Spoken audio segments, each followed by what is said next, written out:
We have been working for a year with the market community and in the MDA.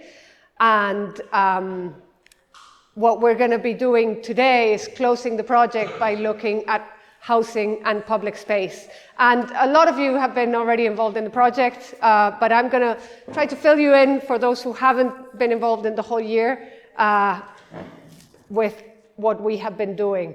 So first of all, thank you to all the students that for a year have been talking to people in the area, trying to find out what is needed and what sites have potential for having new buildings that cater for the needs of the people here. And I also wanted to thank the Market Development Association for allowing us to use the room and for making the connections to the place.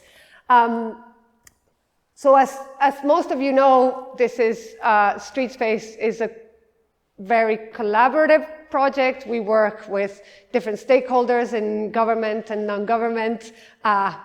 That's from about 4 years ago, Alyssa. That's you and Anna Slevin from the Department for Communities when we were doing the workshops in City Hall. And then there's a lot of different aspects to the project. There's PhD students, there's engagement with community, engagement with Department for Communities and for Belfast City Council. Also, we work with the project with PPR, participation in the practice of rights, in advocating for housing for all, and also in different ways of engaging with the way the city is designed in terms of the streets. And we work with DFI and public engagement at Queen's in trying to provide streets that are more inclusive and more engaging with people. So there's all these different organizations. We also work with TU Delft, the university in Delft, and we've partnered with them throughout the year, and with many other groups and organizations such as Sailor Town Regeneration and Forward South, with whom we're going to be doing the Street Space Studio next year.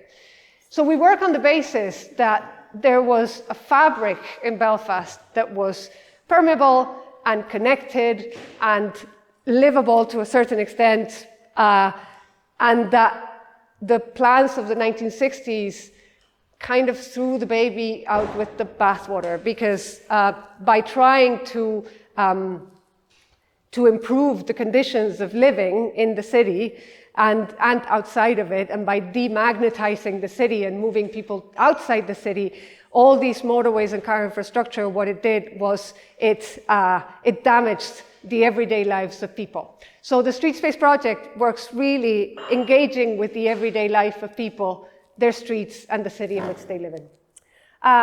One of the projects that Street Space has been involved with is the mapping of public land in the Take Back the City map with PPR, and trying to identify sites that are publicly owned that can be developed as housing, but not housing on its own, but housing with all the services that are needed for that housing. And we work with the idea of gentle density and a sense of place as a way to develop cities. So gentle density is one that engages mixed tenure, mixed use, public participation, and a mid-density that is adequate for the place in which it's being developed and for the people that it serves. So one of the first thing we looked at when discussing the market area was that the types of projects that were proposed for the area were really not in touch with the area, its history, and its community. And this is one of the projects that was very effectively squashed by the market community in their campaigns. So what we've been doing, and I'm going to give a very quick overview of the work that was done throughout this year, and by the very dedicated students that participated in the Street Space Studio. There were maps done. You'll find these in the publications, like this one, where mapping where people work and what type of jobs they had in the market in 1963. There's a map of ground floor uses in which there's a very apparent mixture, very tight mixture of uses in the market in the 1960s that were replaced by exclusively housing and a lot of empty land around them. Then one of the most striking maps was the one of parked cars, in which the daytime cars are, there's 5 times more. Where's Caitlin? Caitlin, 5 times more than there was? Yes. About 5 times more than the ones parked at night, which means that without needing the statistics of car ownership, you can already see, and that's one of the things that we do in the project. By making things visible, we highlight them and we show how important they are. Then we did work with maps of movements. That's a model highlighting all the junctions and the way that they are only designed for cars and not for people. The typologies of architecture that are really important in the history of the area, some of them that still remain, like St. Malachy's or the market, and the ones that are not there anymore, like the bakery and the gasworks. Then a series of engagement with people from the community led to these collages that many of the students did that show the experience of those people in their lives in the past and also in the present, in terms of the types of things they used to do, the way they played as children, the way that they used the market or the high street of Cromack Street as a street for people. Then there's also the highlighting the importance of dance halls as part of the cultural environment of the market in the past that disappear, and showing where they were placed in the maps, which is something that would be sorely needed, social spaces that were not brought back after everything was demolished and rebuilt. More ethnographic collages of the things that happened in the area and the personal stories that define the way that people experience place. And then there were studies done as well on how people relate to each other in different types of spaces and how we are supposed to design spaces so that we can cater for those relationships that sometimes are closer and more intimate and sometimes more separate and more divided. Another thing that was striking was and this is again, ways of making things visible. So the diagrams made by Clarissa about the different levels of deprivation in the market and how they compare to other parts show us especially that in terms of health, there's a very high level of deprivation, and also in terms of unemployment and lack of services. And then another exercise that was really interesting was what Gabi did in terms of turning those stories that were collected into ways that spaces can be designed. And then Anna was mapping, some of the students came to the lecture series organized in the autumn semester, and trying to suss out what people were saying, what they were asking, and how they were understanding the lectures, touching on different issues such as housing or ways of effectively developing the area. The students were also looking at precedents of different types in different parts of Europe that would be adequate for developing housing in the market, such as Alexandra Road of Neat Brown and eco-housing models of Rotterdam. We went to Delft, and that was an incredible moment to learn, because a lot of the things that we had been looking at in drawings actually were understood in the place. And we came up in the end with a master plan, which is this one that everybody can come and take a look at. And there's a series of projects that the students proposed responding to all those things. So there's Gabi's project of housing with a community center to replace this building that it was said that it wasn't fit for purpose.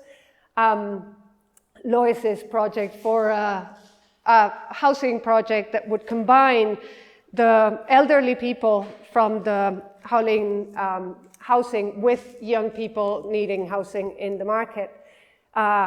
Charlie's very brave move of designing the bridge that would connect the market with Ormeau Park, a football pitch with a youth hostel designed by Dheeraj, a feminist eco-housing project by Frankie, Caitlin's very well considered new design for the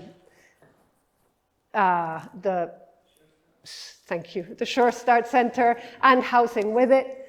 And then Rocky's combination of an urban farm next to a train station and a market that would sell that produce to the local community with a whole set of food making facilities. And that's again Rocky's project. Dan's project of bringing dance back, dance hall into the market area and pairing it up with a park, like an urban square that would serve as a social space for people in the community. Clarissa was responsible for designing the new surfaces of the area of what we were calling the low traffic neighborhood LTNs for both this side of Cromack Street and the other side. And Clarissa's building is about dealing with people with mental health problems and helping them through spaces that provide workshops for art and all kinds of other activities and also housing.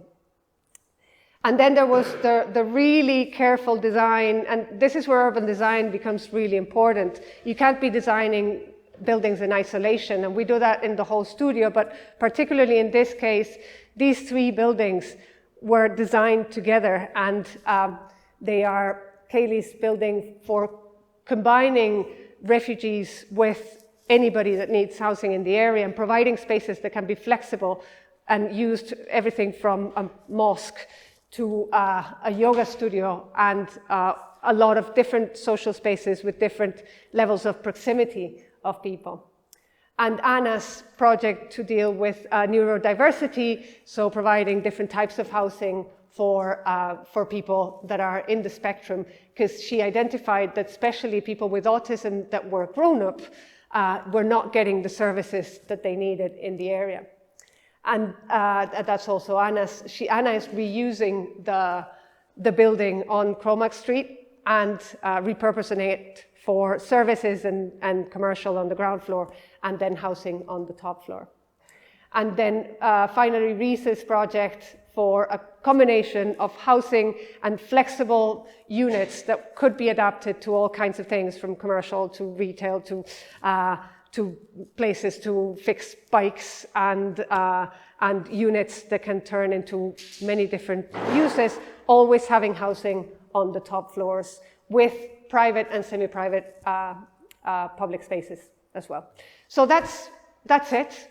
And thank you all for being part of this. I'm hoping that today we will be able to look at housing and public spaces in the market and come up with proposals that can be really feasible.